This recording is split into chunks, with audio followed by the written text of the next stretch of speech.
Assalamualaikum warahmatullahi wabarakatuh. Halo semuanya, perkenalkan nama saya Arni. Saya mahasiswa Pendidikan Kimia Fakultas Keguruan dan Ilmu Pendidikan Universitas Muhammadiyah Pontianak.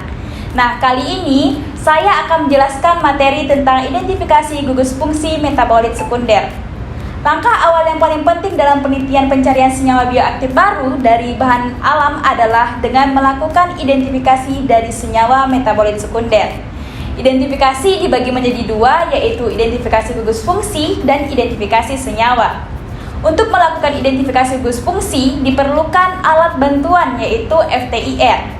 FTIR adalah Fourier Transform Infrared yang merupakan teknik analisis atau instrumen yang digunakan untuk identifikasi gugus fungsi.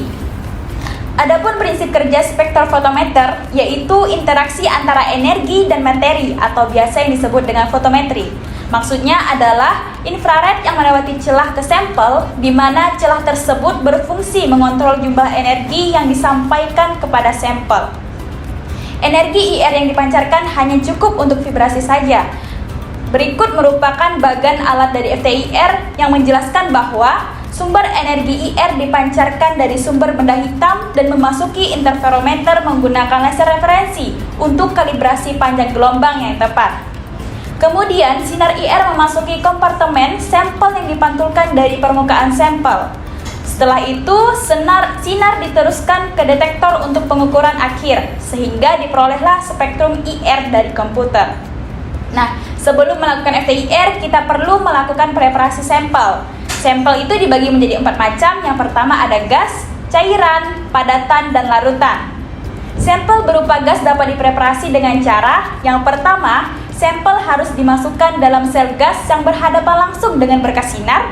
Kemudian sel ditutup di kedua ujungnya. Dan yang terakhir, untuk menyelesaikan struktur rotasi sampel, sel-sel harus mampu dievakuasi untuk mengukur spektrum pada pengurangan tekanan.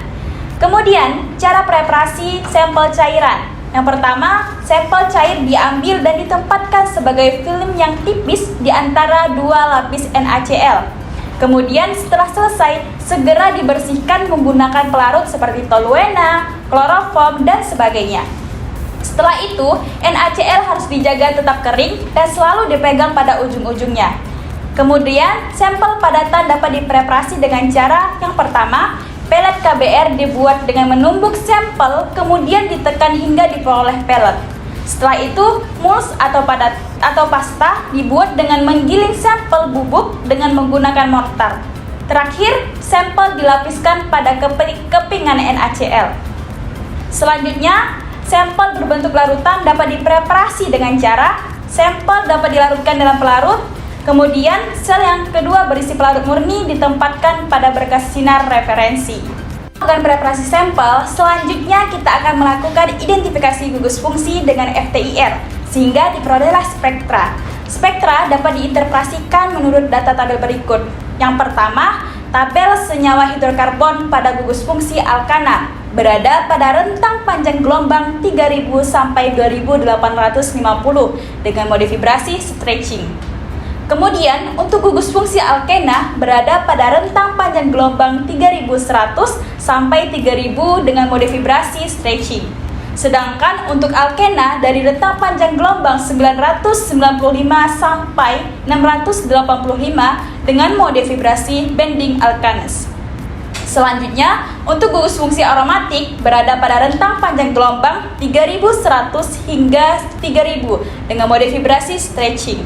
Dan yang terakhir, untuk gugus fungsi aldehida dengan rentang panjang gelombang 2900 hingga 2800 dengan mode vibrasi stretching.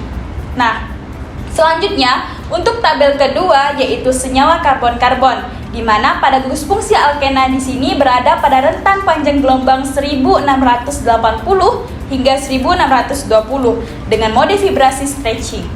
Kemudian gugus fungsi alkena dengan panjang gelombang 1678 hingga 1668 di sini memiliki mode vibrasi stretching di substitut trans. Gugus fungsi alkana dengan panjang gelombang 1662 hingga 1626 dengan mode vibrasi stretching di substitut cis. Yang terakhir, untuk gugus fungsi alkena dengan rentang panjang gelombang 1648 hingga 1638 dengan mode vibrasi stretching monosubstitut. Untuk tabel berikutnya yaitu senyawa karbonil, di mana dengan gugus fungsi aldehida dengan rentang panjang gelombang 1740 hingga 1680 dengan mode vibrasi stretching. Yang terakhir yaitu gugus fungsi ester dengan rentang panjang gelombang 1765 hingga 1680 dengan mode vibrasi stretching. Untuk tabel berikutnya yaitu senyawa alkohol dengan gugus fungsi bebas OH dengan rentang panjang gelombang 3650 hingga 3200 dengan mode vibrasi stretching. Sedangkan gugus fungsi fenol dengan rentang panjang gelombang 1765 hingga 1680 dengan mode vibrasi stretching. Untuk gugus fungsi asam karboksilat dengan rentang panjang gelombang 3400 hingga 2400 dengan mode vibrasi stretching. Nah, untuk yang terakhir adalah gugus fungsi ester dengan rentang panjang gelombang 1260 hingga 1050 dengan mode vibrasi stretching. Dan gugus fungsi amina dengan rentang panjang gelombang 3700 sampai 3000 dengan mode vibrasi yang sama yaitu stretching.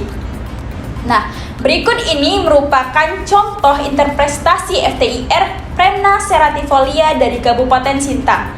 Ekstrak ini diperoleh dengan cara maserasi dengan menggunakan pelarut etanol. Dari gambar tersebut diperoleh adanya pita lebar kuat yang tajam pada 3356 disebabkan oleh adanya gugus hidroksil. Dua pita utama dalam daerah 2939 menunjukkan bahwa adanya gugus CH dari alkana. Pita tajam dekat 1604 akibat rentang gugus fungsi alkena.